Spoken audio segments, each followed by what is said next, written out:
curso desta semana é sobre ações eleitorais. As aulas são ministradas pelo professor Alessandro Costa. Ele fala sobre impugnação ao registro de candidaturas, ao mandato eletivo, investigação judicial eleitoral e muito mais. Você vê agora o Saber Direito.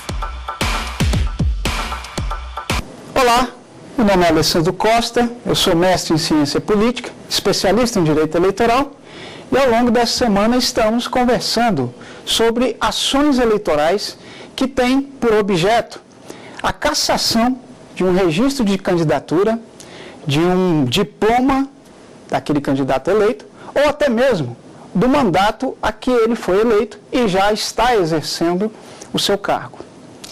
É importante ressaltar que nas aulas anteriores falamos sobre situações que poderiam ensejar essa cassação.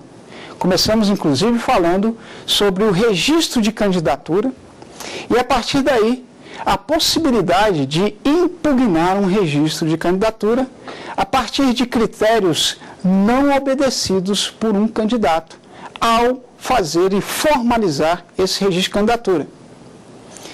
Discutimos, inclusive, sobre a importância de se observar as condições de elegibilidade de um candidato. Entre elas, falamos sobre a filiação partidária obrigatória, a moradia na circunscrição eleitoral em que vai disputar o pleito há pelo menos um ano. Falamos também que esse candidato tem que estar vinculado a um partido político, isso diz respeito à filiação partidária. Discutimos ao longo dessas aulas também as inelegibilidades que podem ensejar a cassação de um registro, de um diploma ou de um mandato. Na aula de hoje, nós falaremos sobre mais uma ação que pode ensejar essa sanção tão grave para aquele que pretende disputar a corrida eleitoral.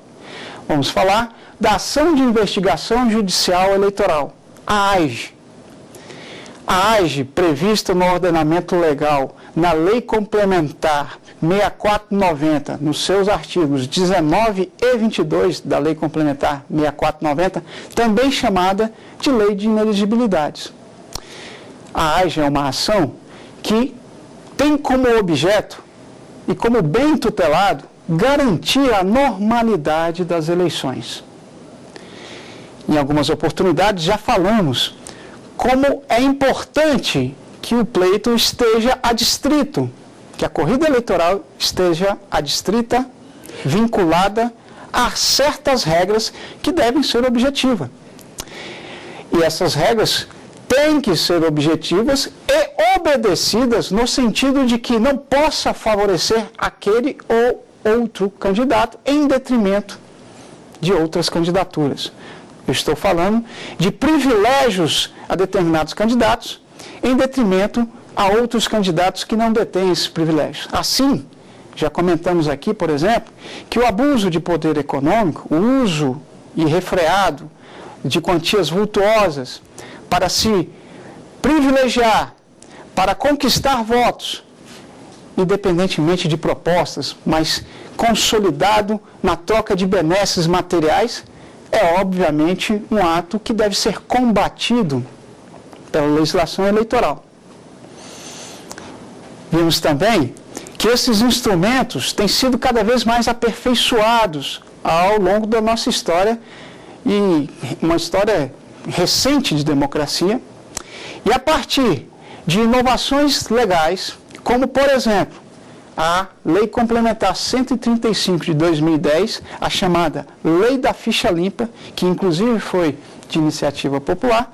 A partir dessas inovações, esses instrumentos legais têm se aperfeiçoado e ficado muito mais robustos, visando, inclusive, garantir que esses candidatos, que sejam inelegíveis, que não disponham das condições de elegibilidade asseguradas pela Constituição Federal, no seu artigo 14, parágrafo 3º, que esses candidatos não possam efetivamente assumir um cargo de gestor.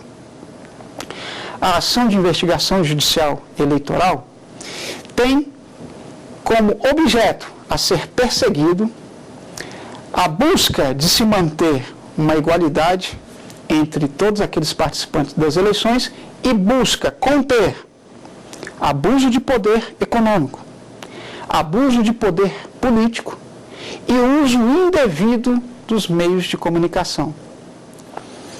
Nunca é demais falar sobre casos de abuso de poder econômico para poder ilustrar como isso se materializa nas eleições do nosso país. É importante ressaltar que nosso país tem dimensões continentais.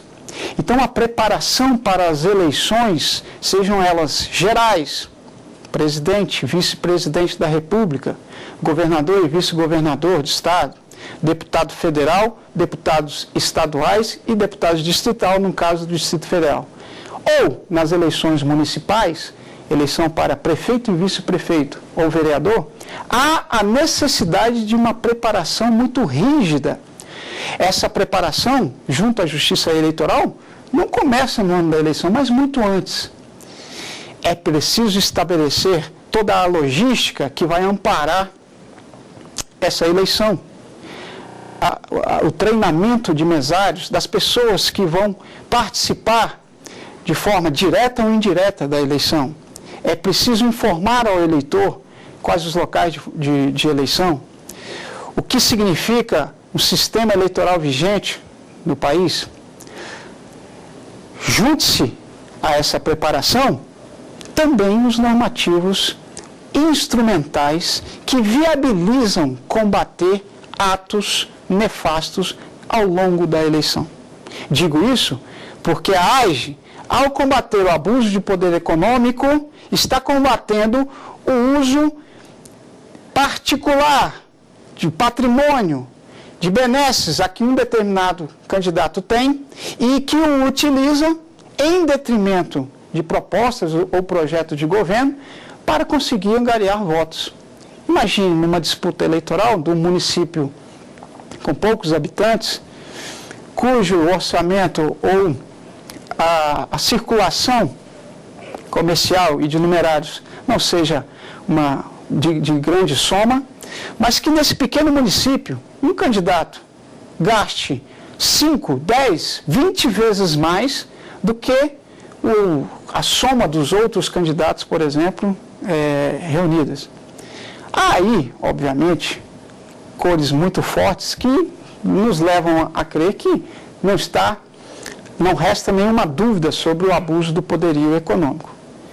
Esse abuso de poder econômico vai ou poderá ensejar, se deferida essa ação de investigação judicial eleitoral, poderá ensejar, inclusive, a cassação desse candidato, se eventualmente tiver sido eleito. A cassação do mandato desse candidato. Poderá também ensejar a inelegibilidade do candidato que atuou de forma desonesta, atuou de forma fraudulenta ao deixar de lado propostas para privilegiar troca de favores junto aos eleitores. Uma compra de voto, por exemplo, pode dar ensejo a um abuso de poder econômico. Não só a compra de voto em si, que já é, pela legislação eleitoral também, qualificada como uma ilicitude, passível também de uma representação judicial eleitoral, prevista no artigo 41A da Lei 9.504 de 1997, a Lei das Eleições. Essa prática, além de configurar captação ilícita de sufrágio, compra de votos, também poderá configurar o abuso de poder econômico a partir da movimentação que aquele candidato fez para angariar, comprar os votos dos eleitores. Daí a necessidade de se coibir essa situação. Além do abuso de poder econômico, a AGE também trata de abuso de poder político. O abuso de poder político pode estar configurado principalmente quanto ao uso da máquina administrativa, o uso da máquina pública. É necessário, nesse momento, que possamos exemplificar como se materializa esse uso da máquina pública.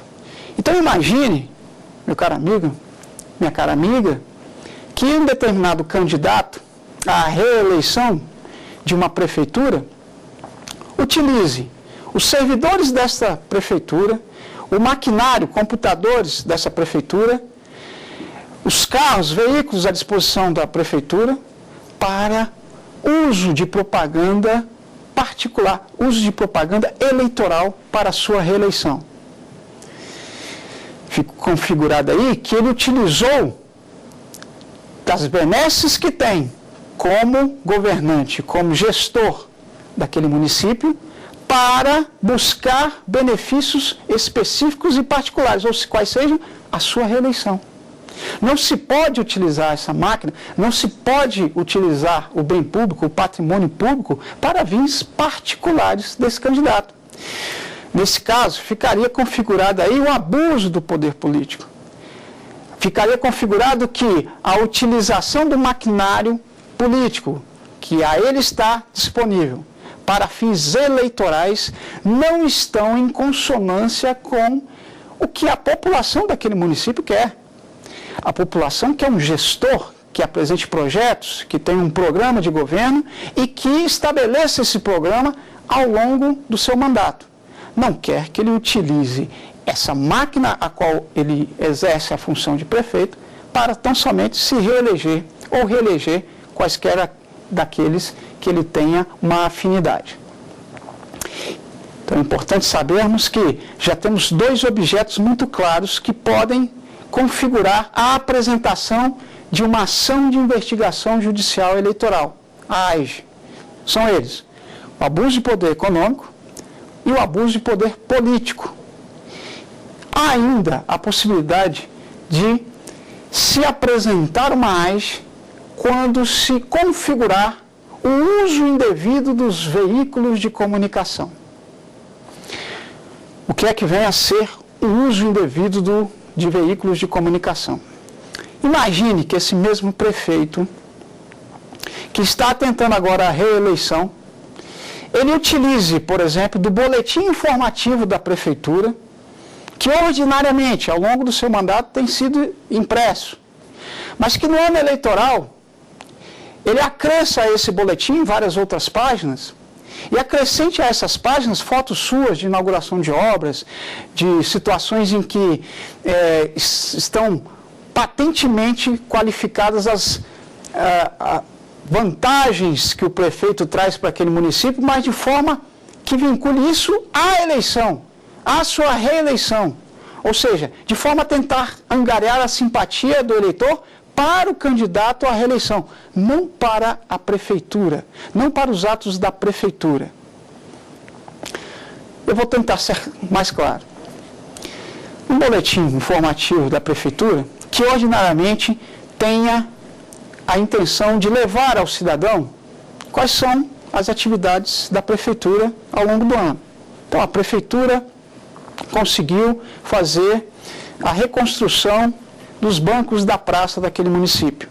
A prefeitura realizou a construção de um novo posto de saúde. Esses são atos de governo que, ordinariamente, os gestores podem informar. É até importante que o cidadão tenha conhecimento desses atos de gestão. O que configura aí o uso indevido dos meios de comunicação é o momento em que esses atos deixam de ser informados como atos da prefeitura e passam a estar vinculados aos atos do prefeito, tentando vincular essas atividades, esses atos, à reeleição desse prefeito. É muito comum, por exemplo, verificarmos no conjunto probatório